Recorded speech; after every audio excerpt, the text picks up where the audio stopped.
2016ஆம் ஆண்டு சட்டப்பேரவை தேர்தலில் தனித்து போட்டியிடப் போவதாக காந்திய மக்கள் கட்சி அறிவித்துள்ளது. சென்னையில் செய்தியாளர்களை சந்தித்து பேசிய அக்கட்சியின் தலைவர் தமிழருவி மணியன் இதனை கூறினார்.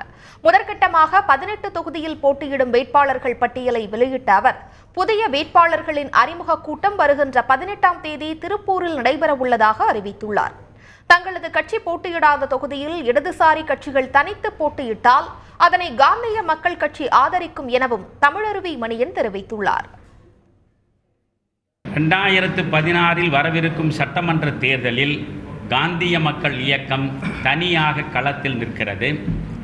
ஒவ்வொரு மாவட்டத்திற்கு ஒரு வேட்பாளர் என்று நாங்கள் தேர்வு செய்து அந்த வேட்பாளரை களத்தில் நிறுத்த இருக்கிறோம்.